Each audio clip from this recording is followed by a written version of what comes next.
विधानसभा में खड़ा होकर के मुख्यमंत्री कहते हैं कि हम बदल देंगे और अधिकारी उनकी बात नहीं सुनते हैं, तो आप समझ जाइए कि कितने कमजोर मुख्यमंत्री हो चुके हैं। अब इनके बस की कोई बात नहीं। बड़े से बड़े मुद्दे होते हैं तो चुप्पी साध लेते हैं। आप बताइए कितने बड़े से बड़े इश्यूज हैं, लेकिन अभी जो सत्र विधानसभा में चला, दोनों सदनों में, विधानसभा हो या विधान परिषद हो, दोनों में चुप्पी, एक शब्द भी मुख्यमंत्री ने।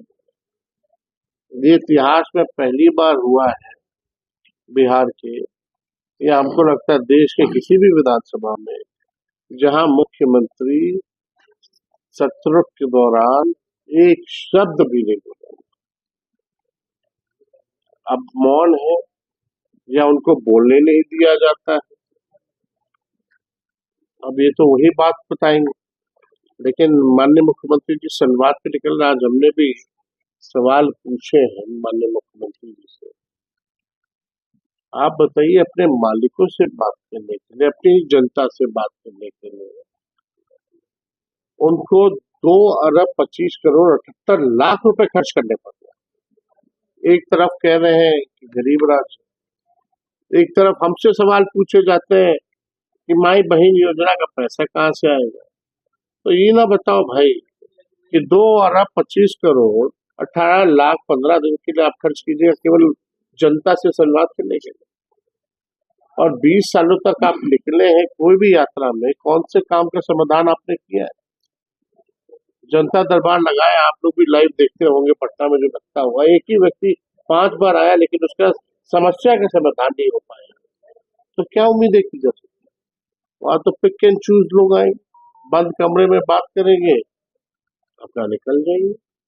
उसके लिए आपको 2 अरब चाहिए पैसा, 25 करोड़ 78 लाख। तो इसका हिसाब तो पूरी तरीके से ये समझ में आता है, ये अधिकारियों की लूट की छूट की यात्रा। थाना ब्लॉक भ्रष्टाचार से लोग जो है परेशान है। और भी कई ऐसे मुद्दे हैं जिसको हम लोग जो है समय समय पर उठाते हैं।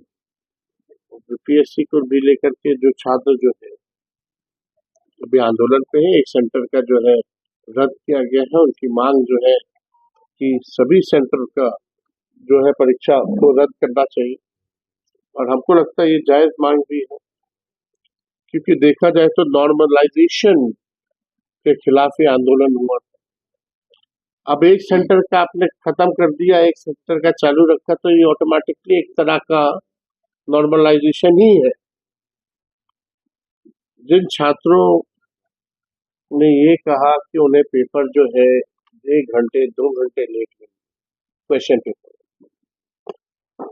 तो उनके साथ अन्याय है, उनके भविष्य के साथ खिलवाड़। समय निकल जाएगा तो उनका मन निकल रहा है, फिर मौका उनको नहीं मिलेगा।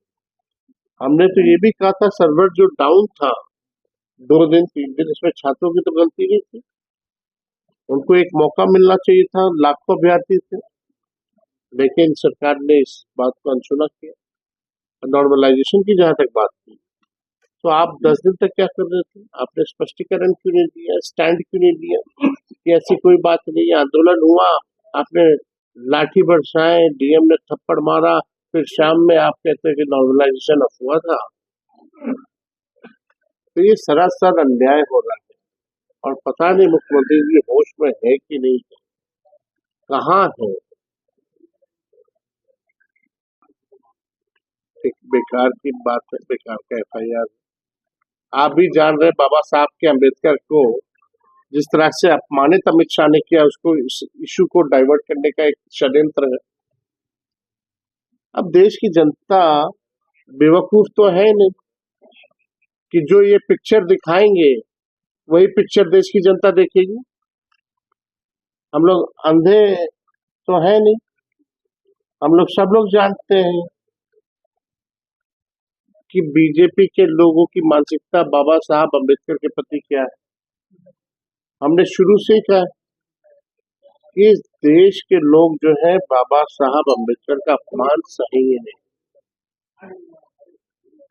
और जो भाषा के क्या बाद में बोले क्या पहले बोलो छोड़ो, वो तो जो लिखा हुआ था वो बोल रहे थे, जो अपने मन से उन्होंने 17 सेकंड में जो बोला वो सच्चाई निकल आई। और कोई सवाल होगा तो पूछा जाए। सर लालू जी ने कहा ममता बनर्जी के हाथों में देना चाहिए, आप क्या राय? पत्रकार भाई ने सवाल पूछा कि दिया जाना चाहिए, नहीं दिया जाना चाहिए, तो लालू जी ने देने में क्या हर्ज है, लेकिन ये बात तो सब लोग मिलकर के ही ना डिसाइड करेंगे कि कौन नेतृत्व करेगा, और नेतृत्व करने की बात का है, कन्वीनर कौन बनेगा, चेयरमैन कौन बनेगा। तो ये बातें जब तक ऑफिशियल तौर पे एजेंडे में हम लोगों के पास नहीं आता है, जब तक बैठक नहीं होती है, और कोई हम या लालू जी थोड़ी निर्णय लेंगे, निर्णय लेने वाले तो जितने अलायंस पार्टनर के सभी दल के लोग हैं उनको निर्णय लेना है, उसमें हम लोग भी पार्ट है। जब ये बात आएगी तो सुझाव दिया जाएगा।